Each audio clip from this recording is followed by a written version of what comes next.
the Beyond Sleep Training podcast, a podcast dedicated to sharing real tales of how people have managed sleep in their family outside of sleep training culture. Because sleep looks different with a baby in the house. And because every family is different, there is no one-size-fits-all approach to take. I'd like to acknowledge the traditional custodians of the land on which this podcast is being recorded, the Kalkadoon people. I pay my respects to the elders of this nation and the many other nations our guests reside in from the past, present and emerging. We honour Australian Aboriginal and Torres Strait Islander people and the unique cultural and spiritual relationships to the land, water and seas, as well as their rich contributions to society, including the birthing and nurturing of children. Welcome back to the Beyond Sleep Training podcast. I'm your host, Carly Grubb, and with me today, I'm excited to introduce you to Jessica Milburn. Jessica is somebody I have been admiring her work for 4 years now. She is responsible for the page Responsive Parenting, which is an outstanding resource in helping parents get a better handle on some alternative ways of parenting their little ones. Jessica is the mum of 3 little people and a parenting mentor with a degree in child development, and she's coming to us today all the way from Canada. So welcome to the show, Jessica. Hi, thank you for having me. Now, did I miss anything in your introduction there that you wanted to add? Not really, no. Well, if you don't mind, I just wanted to let our listeners know if they're wondering what we mean by responsive parenting. I love the way Jessica's actually got on her website an article that outlines the principles of responsive parenting. And I would love just to let people know what those principles are, just so they get a bit of a base for feeling where Jessica's work comes from.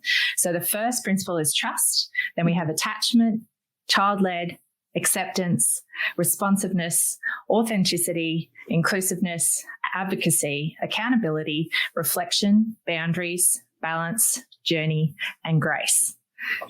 And it's a lot. It is a lot, but what I really love about all of those things is I feel like they fit with the whole complexity of the situation, but that's also in a way they all complement each other so beautifully. So for people listening along to Jessica's story today, because that's what we're here to share, I'd love for you to also at some time actually go and check out Jessica's page. She's got a fabulous Instagram and website, which we'll drop into show notes, just so you can explore a little bit further and see if it might help you in your parenting journey as well. So without further ado, let's get into your sleep story, Jessica. And can I ask you, I usually check with our guests, how did you think you were going to be handling sleep with your family before you actually had your first baby? So my introduction to infant sleep was more through ECE, through early childhood education. So I worked in infant rooms, but they start at like 12 months.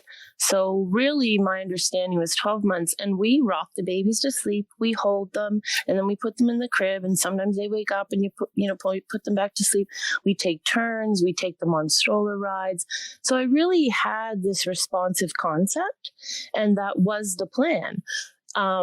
But I think I really believed that my child was going to act a lot like these 12-month-olds. And that wasn't quite the case with my first child. So, yeah. Funnily enough, I hadn't quite got there yet. Yeah, I remember in the hospital them saying, like, he was in the NICU, and them saying I had to wake up every 3 hours to feed him. And, you knew babies woke up, but I didn't really understand that, like, you had to wake up every 3 hours. I literally thought, like, how do people do that? That's not sustainable. And I just assumed that when they got home, they start sleeping through. Like that, why wouldn't that make sense? Like maybe they wake up the odd time and, but I really could not understand how you're supposed to wake up every 3 hours. And it ended up being way more than that. So the rude shock just kept getting ruder.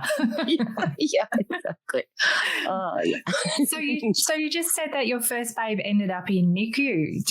Would you like to, can you share with us, what was it like welcoming your baby?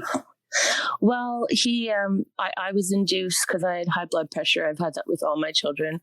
I was 3 weeks early, but he had some lung issues, and I had him for about 45 minutes. And then someone just came into the room and they just walked out with him. And I shuffled my husband after him, right? But I don't think I saw him for another 5-6 hours. And then it was early in the morning it was early, like 10:30 in the morning. So it was like all day. I don't even remember that day, to be honest with you. I try and remember it and I don't, because I think I was just sitting in a hospital room waiting to hear about my baby. So yeah. And so then about supper time, I heard of Code Pink, and I was like, go. Like, I sent my husband, because my legs still weren't working from epidural. So he went, and they wouldn't let him in, and it's this whole dramatic story. He tried to like fight the security guard or something, then he collapsed and the nurses came out. Anyway, he comes back an hour later. So it's right there. It's like across the hall. So I'm waiting that whole hour like, oh my God, it's my baby, it's my baby, it's my baby, it's my baby. He came back with all these nurses and everyone's crying. It's this whole thing. I'm thinking my baby's gone. He wasn't. They were like, they just intubated him, and I got to go see him a couple hours later, I think. I don't remember the first latch with him at all. But I know that nursing wasn't too hard. He really wanted to nurse, but he wasn't getting a lot. That was a big issue. So, I mean, it was hard. I slept there. And so what you would have to do is you go in, you try to nurse for an hour, but you'd only nurse for about 45 minutes, and the last 15, like they'd be weighing the whole time, right? And then the last 15 minutes, you would have to feed him either your breast milk that had been pumped, and if you didn't have enough, then they'd give him formula, right? So there's all this pressure. It's just make sure you just a little bit of stress for a brand new mum. So, and then you leave, you try and pump for an hour, you wash the pump parts, and then you go and feed yourself, and you literally repeat this 3-hour process all day, every day, through the night. There's no break to it, right? I mean, they kept telling me I could take a break, but I couldn't. I was devastated. Like, I wanted to feed my baby every time I could. I wanted to wake up with him every time I could. I wasn't allowed to stay with him. I was only allowed to stay in a room down the hall. So, like, I just really wanted my baby. So I was allowed to be with him once every 3 hours. That's what I was going to do. Absolutely. That is an incredibly intense start for you both. Can you tell me, what was it like when you actually were able to have your baby? So my first night sleeping with the baby was actually at the hospital. They did have other rooms. And basically they just let me have one night. Like, I knew he was probably going home the next day, and we just had the last night. And he stayed in the room with me. It was pretty good, but honestly, it was like, when you first give birth, because I experienced this with my other children, you're just kind of like in an elation. Like, I didn't sleep like that whole night, and he nursed a little bit. I think he slept 4 hours, and I was shocked. I had said to them, like, do I have to wake him up to feed him every 3 hours? And they said, no, but 4. And I thought, okay, And then when they came the next morning, I remember they knocked on the door and they said, how are you? And I said, that was the absolute best night of my life. And I was so elated to have my baby. And she said, I've literally never heard someone say that. That is beautiful. Just the relief of having your love with you. Yeah. She just said this really, like, she's like, that is beautiful and so weird. I don't know. Yeah, she'd be like, wow, that's not usually the response. Yeah, typically they get a really like, oh my God, worst night of my life. And I get that now. Yeah. I totally get that now. So when he came home, I was terrified to fall asleep with him, even to nurse him in the middle of the night. I was really scared that I was going to fall asleep, because I take medication for mental health stuff, and the medication I take at night makes me a little tiny bit sleepy.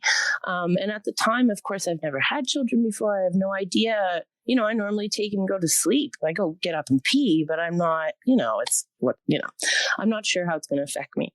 So but it's, it's safe enough to take while pregnant and all that stuff. So I feel need to justify the medication thing.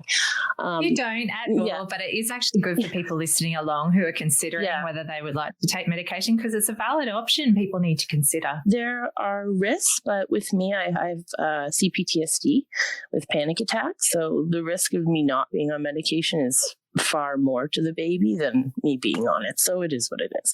But of course, having a baby in NICU, I'm just blaming myself and all that stuff.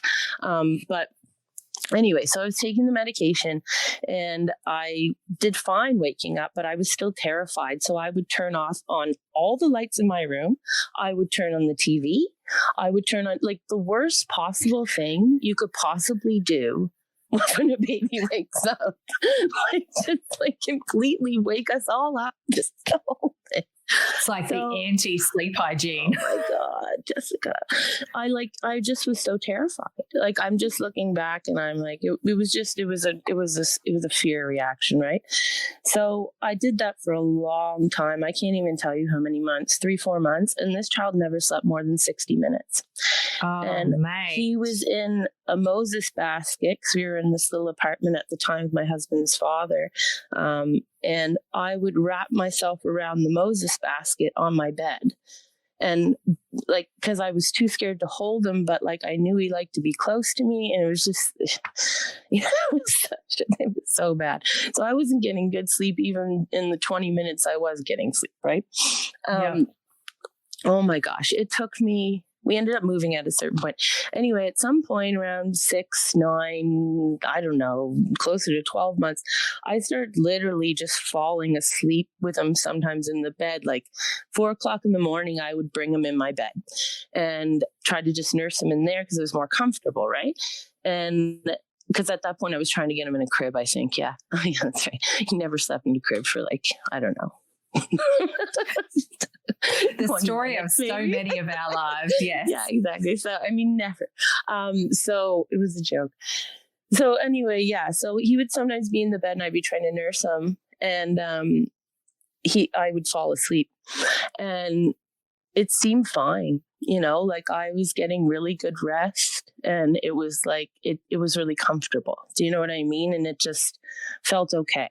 So then, being the child development person I am, I didn't have a degree in child development at that time. I'd started my degree, but had to leave with the baby. So I just had ECE. So education wise, I didn't have the full thing I have now. But he... Oh, sorry, I lost track of what I'm saying. Yes. So, so I looked it up, and I looked up co-sleeping, and I looked up bed sharing, and I found Dr. McKenna, and I found Dr. Sears.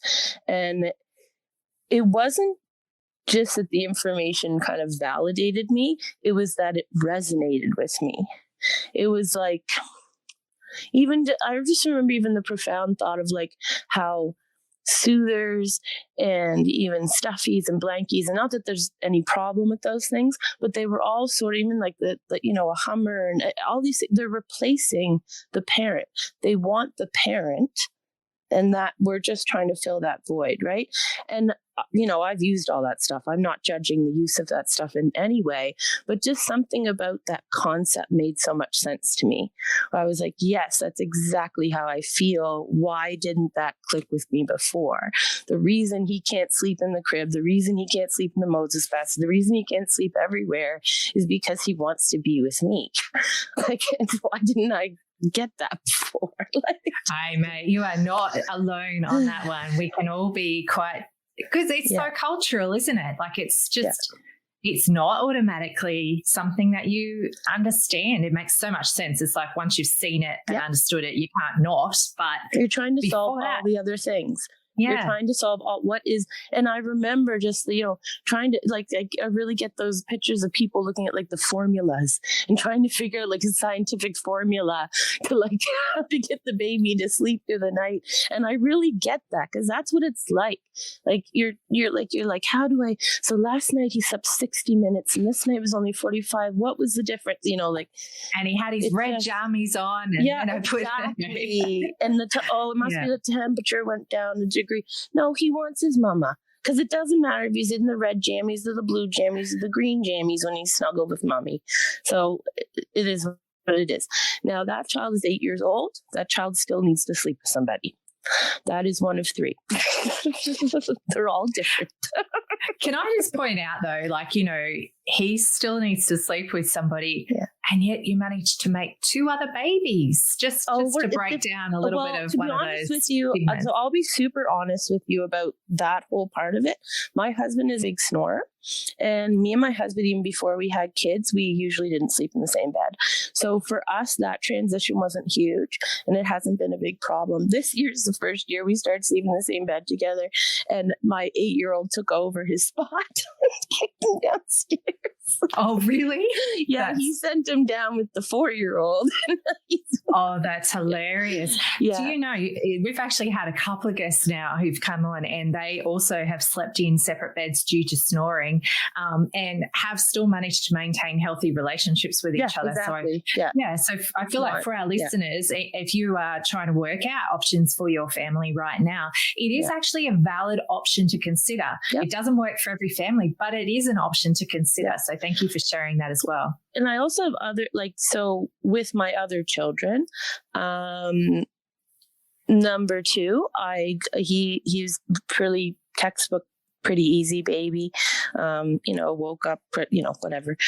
He slept through the night around 2-3 months, like out of nowhere. I'm Whoa. Like, what the hell is this? Did it stay that way though? Facebook. No, of course not. Good. Thank goodness. Right? I was starting to like, what? Cocky, Look at me. This one slept the night at 3 months. Of course it lasts like maybe 6 weeks, and my milk dropped off. My milk dropped off significantly, and then he wouldn't sleep at all because he's cluster feed. And then he never really went back to that until probably, he was still really good. Like, I don't know, probably close to 18 months, but maybe even before that, he started sleeping through the night, even though he was still nursing. So that was pretty impressive. That was like, oh, that ain't what they tell you is going to happen, right? Absolutely. He would nurse before bed, and he'd nurse, and he woke up a few times during the day. It wasn't a big deal, right?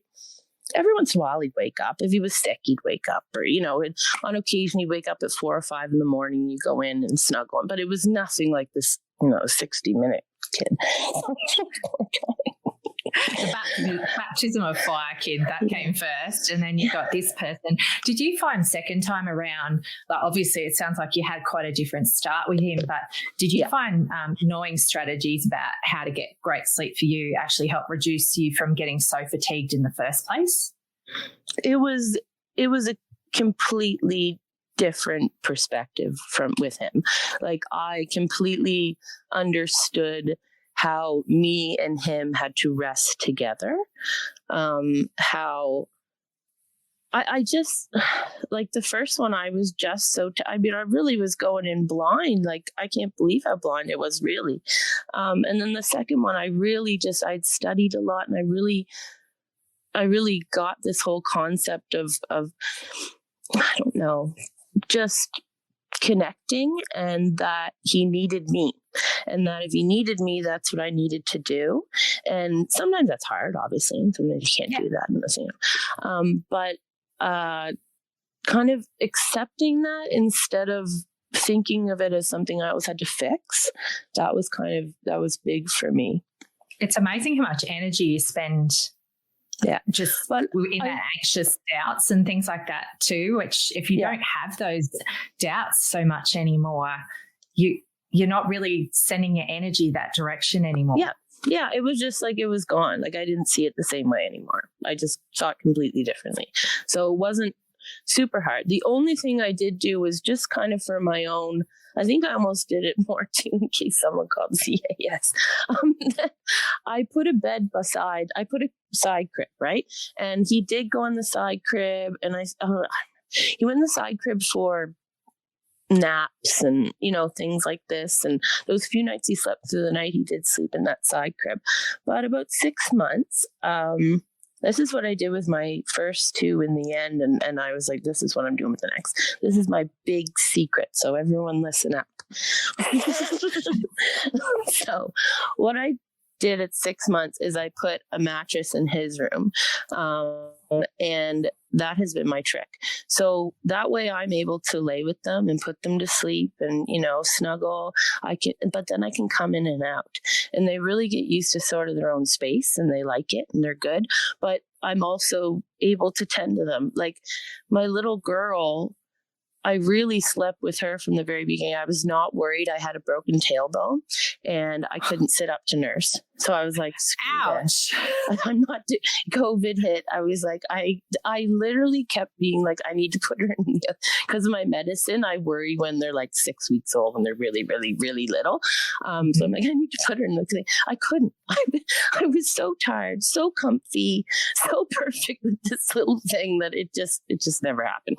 So anyway, I don't think they are at risk, but I just when they're so tiny, there's just something in me that's like, put them over.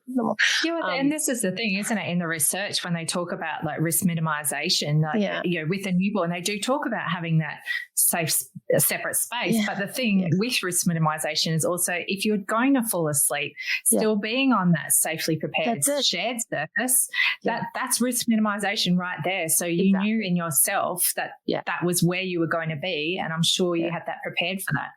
Well, that's it. I'm so much more prepared for what could happen because my first was so much more unsafe with me walking around, falling asleep as I'm trying to put them to sleep than my children when I would fall asleep in the bed with them. And I mean, to me, that was so logical. And honestly, it's really interesting to me how people make it such a demonized thing because children die in adult beds. I mean, it happens. But far more children die in car accidents. And we don't really tell people not to put kids in cars. It's that whole risk. It's understanding risk, isn't it? Exactly. We put them in a safe car seat. We try our best. We minimize it. That's what we do. Minimize. And that's what I think this is. And a lot of the information is just so ideological and idealistic, and it's not taking into consideration all the different components, right? Like that's right. You need the practical application of the ideology to make sure that families can understand that in their context. Yeah. My third, like I said, right from the beginning, and it was just during COVID. She's not 20 months. So I held her just nonstop. We were staying with family. It was a messy time. And I just had the two boys just running wild around this house that wasn't even mine, didn't have a kitchen, and I had a newborn. So I would and with my broken tailbone, so I just sit on this couch with this newborn, just I'm just going to hold my baby. Just sniff her head. It's better. Did you do lots of head sniffing? Just get those oxytocin hits from the newborn? Yeah, she was so lovely too. She's just was such a little snuggle bug. And just an easy baby. Same thing though. She did that sleep through thing around 3 months. But I knew what was happening this time. You didn't fall for it this time. Yeah, I didn't fall for it. But I will say she is the one who she sleeps through here and there. And even at 19 months, she usually sleeps through unless she's sick. And she's still nursing, but she'll go the whole night not nursing. I feel like meeting those needs really young, letting them know I'm there. I'm always there when they need them. It really did build that security. And I don't think I even expected it to build it that quickly with her, but it did. It's obviously her personality because the 8-year-old's still up here too. He's nice and secure, but he's here. But it's the only way. At the same time, it was I guess she's probably just more independent like I am. I'm more of an independent sleeper. But because I met her needs, she's not, she does wake up and settle herself sometimes. She's just not overly, I don't know. She doesn't have the same needs that way. So, and that's the beauty of being a responsive parent, isn't it? Yeah. It's not like you have any expectations for what she needs. You listen to her and you listen to your boys to be your guide on what they need. And each individual is different. Yeah. So the middle one there, he's really interesting because he was sleeping through the night all by himself, and then we had to move. And when we moved, it was all of a sudden, and him and my husband and the other, all the boys were sharing a bed. So now he's back to sharing with my husband and loves co-sleeping with my husband. And a really big part of this story is the fact that my husband was raised in a co-sleeping home. And he was raised, like, he slept with his dad, like, off and on into his teens. He remembers going down as a child all the time and just sort of curling up with him on the couch or something, or going to the bed with his mom and sleeping with his mom. And there was a huge level of acceptance there. And he's the one who now is like, I really don't want them to grow out of co-sleeping. He's literally devastated. Well, it's a beautiful thing, though, to know that it's always on offer. I think it's a real strength that we are able to offer our babes, to know that at any point in time they would be welcome. Because, like you say, they might grow. Yeah, and it kind of goes in cycles. Yeah, it's a beautiful thing to watch. I'm not as, like, he's just so openly loving with them. Do you know what I mean? And I don't, like, I'm obviously am, but I can see him at 60 still, you know, coming into his kid's house and just like showering with hugs and kisses. That's beautiful. So it that's a huge part of it. And I think I talk to a lot of parents who don't have that support on the other side. It is actually, I'm actually contemplating whether we need to see if he'll come on the show for me, because I would actually love to hear a bit about his story as somebody who had that. I won't let him come on the show because he will probably not behave himself. He would love to be interviewed about lots of things. Me and my friends have decided he's not allowed on there. That's hilarious. Oh, he's quite a jokester. So that could be a really fun episode then. But anyway, we can talk about this when we're not on here. But I just love that idea of someone who has been nurtured in that way, then being able to nurture their own babes, and seeing how naturally that was able to come to him, as opposed to people like you and I, where it really came as a shock that, and what's interesting is baby wants and needs. Yeah, well, when the baby, he's not. He would probably tell you this, but he'll say, "I'm not too into babies," you know, as people will say.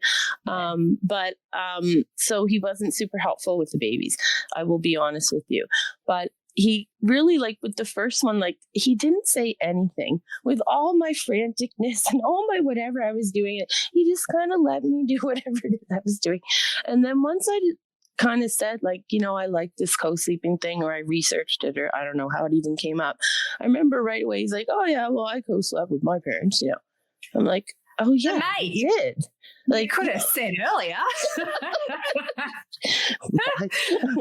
That's hilarious. I'm the professional, right? So I think especially back then, he was very like, you know, she knows what she's doing. I'm not going to get in the way. Obviously, after 8 years of parenting, he now has a bigger voice that way. But yeah, he's like, I don't care what the book says.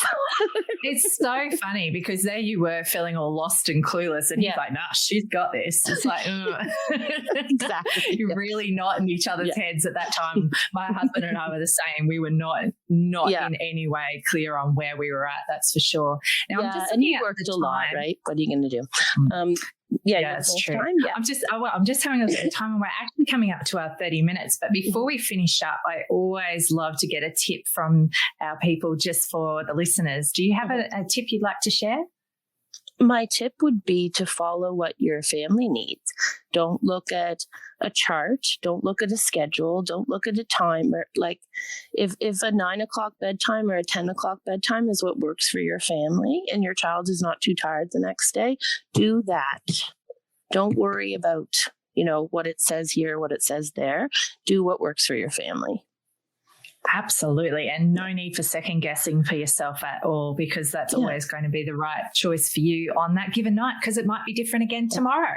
You can feel when something is not right. So you really got to start listening to that piece inside of you that tells you, I like this, or I don't like this, you know.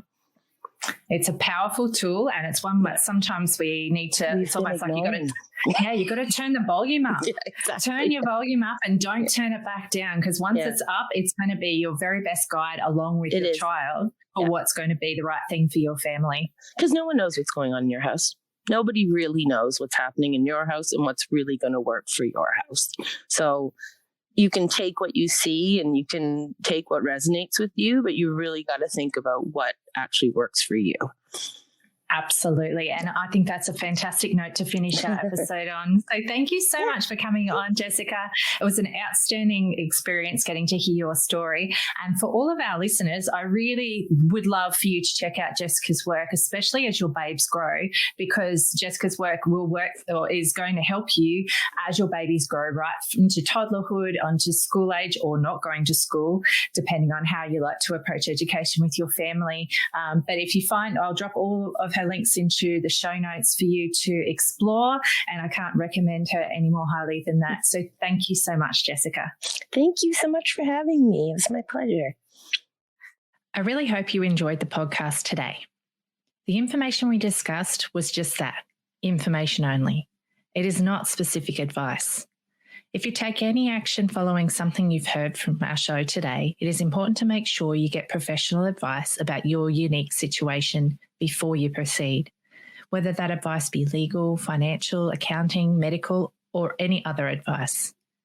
Please reach out to me if you do have any questions or if there's a topic you'd really like us to be covering. And if you know somebody who'd really benefit from listening to our podcast, please be sure to pass our name along. Also, check out our free peer support group, the Beyond Sleep Training Project, and our wonderful website, www.littlesparklers.org. If you'd like even more from the show, you can join us as a patron on Patreon, and you can find a link for that in our show notes. If listening is not really your jam, we also make sure we put full episode transcripts on our Little Sparklers website for you to also enjoy, and fully captioned YouTube videos as well on our Little Sparklers channel. So thanks again for listening today. We really enjoy bringing this